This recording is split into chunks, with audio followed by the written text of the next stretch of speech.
Hi guys, and welcome back to my channel.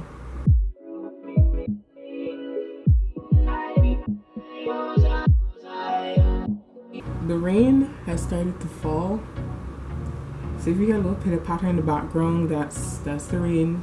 But I can't record any other day, so for today's video we'll be discussing my hair products. So I'll be sitting at this angle so you can see the beautiful display of hair products. I know my side profile ain't it, but it'll have to be for today.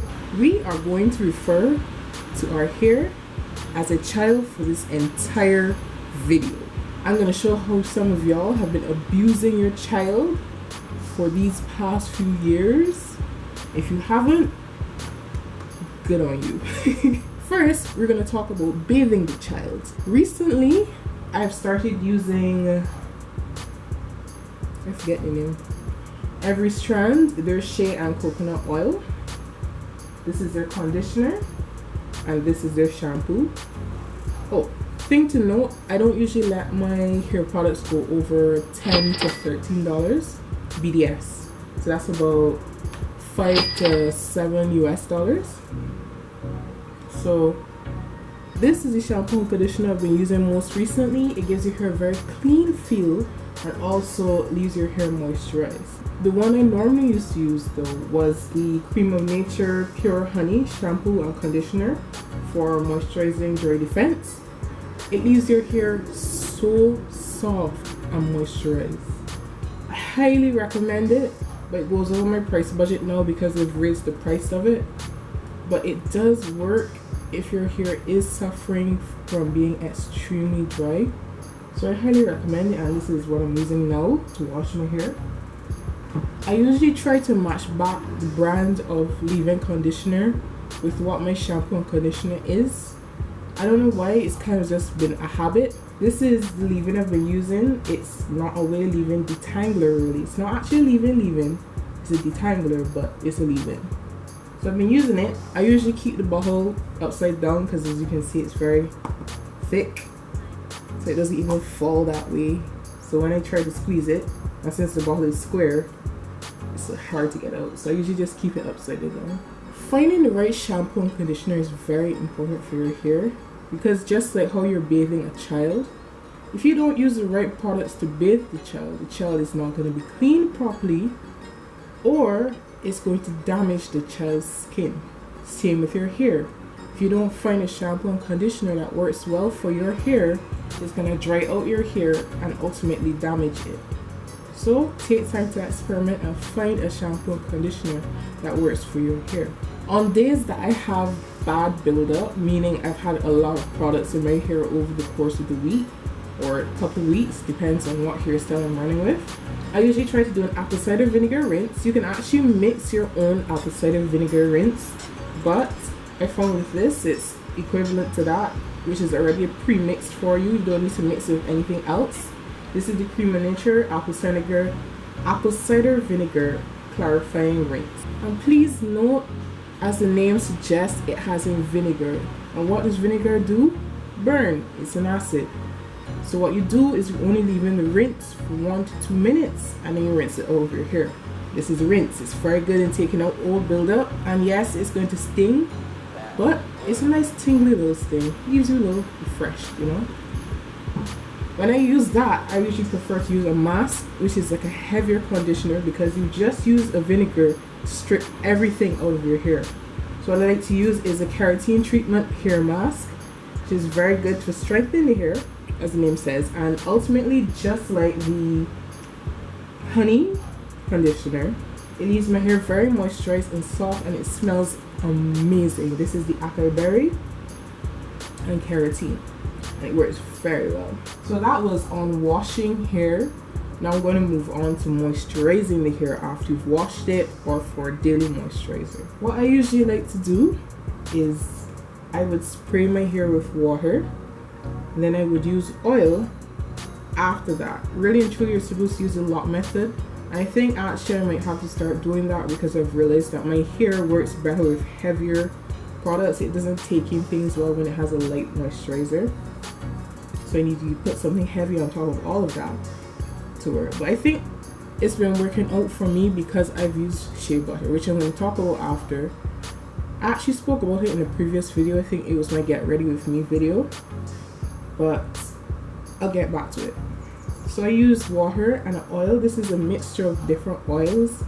It has in at least Jamaican black castor oil, coconut, olive, grapeseed, tea tree. It's a whole mishmash.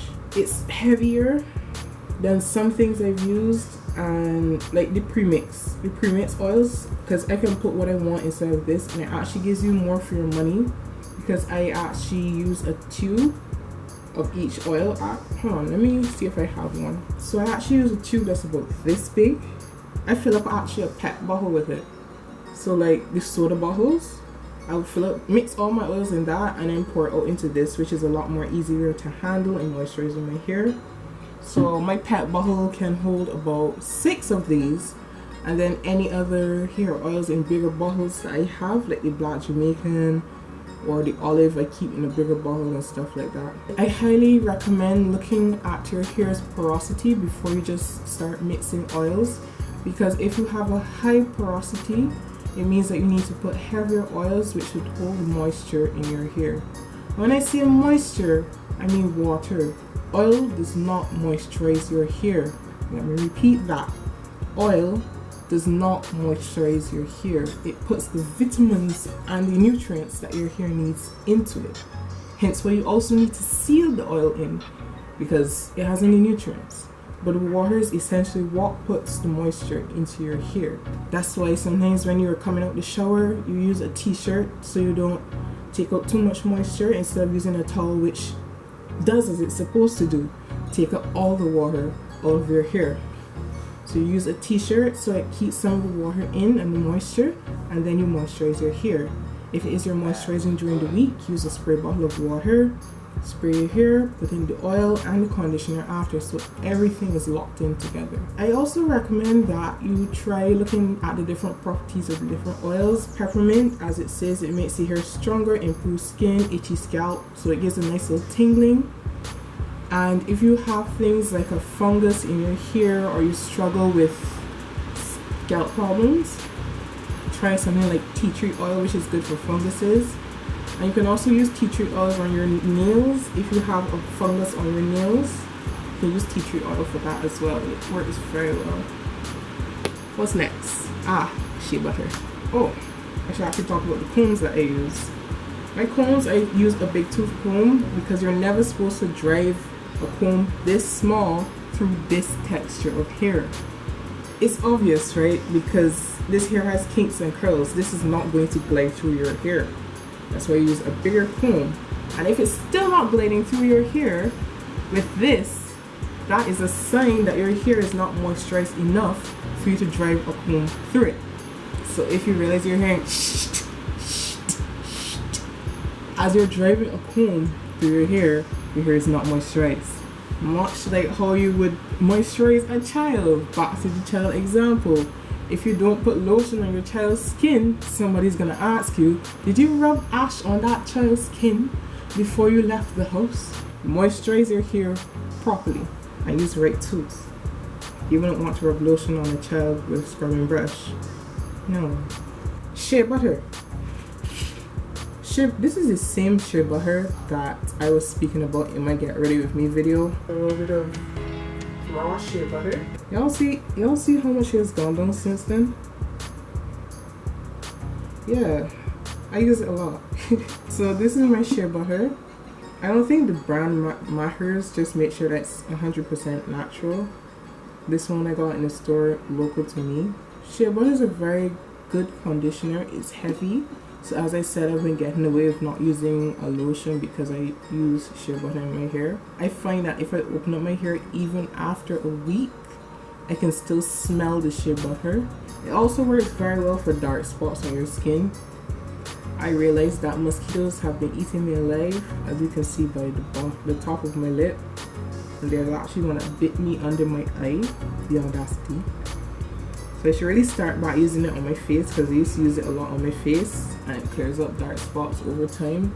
This is something that's very new to me. I have a confession. I have not used a deep conditioner like ever up until a few weeks ago, and I used this to put me onto it. So this is an olive oil deep conditioner by Originals, Africa's Best, and I can see it works very well. I think I actually use the olive oil in this as well. It works pretty well as far as I've seen. It has the same effect as the hair mask here. Honestly, if I am doing a rinse, I alternate between using this and the deep conditioner. I might be doing it wrong, but I'm new to the whole deep conditioner thing. I'm ashamed, but it is what it is. Yeah, that's everything washing and moisturizing wise. This is actually a vitamin that I take. It does work, I can testify. My lashes have grown out and my nails have started growing a lot faster than they used to before. I mean, my nails were always healthy, but the rate at which they grew was not all that great. Plus, they were very soft. They've hardened up. They're still a little soft, but they've hardened up a bit. I can see that it works through my lashes and my nails. I have to take like actual progress pictures of my hair to see how it works with my actual hair. I can look and see if I find an old photo between the time I started taking these and now. Trim your hair. If you realize that your hair tapers, meaning as it goes big and then gets smaller, that ain't healthy ends. Let me tell you, you need to cut it. Think about it this way. You have the stalk of a tree, right? A tree trunk has a certain thickness to it, right? If a tree trunk suddenly went like this, that ain't right. All the nutrients and stuff flow up to a certain point and stop because it no longer has a channel to keep flowing. So the end is dead. That end is dead, so you need to cut it. Trim your hair regularly. I think it's every 6 months. But if you realize you get a lot of single strand knots or split ends, take a little bit of time to cut it. I have some now because my ends, the dyed ends of my hair, have had a lot of single strand knots and it's evidently suffering at times, but I cut it. I think that's it for this video. Thanks for watching. Don't forget to like, comment and subscribe. Bye.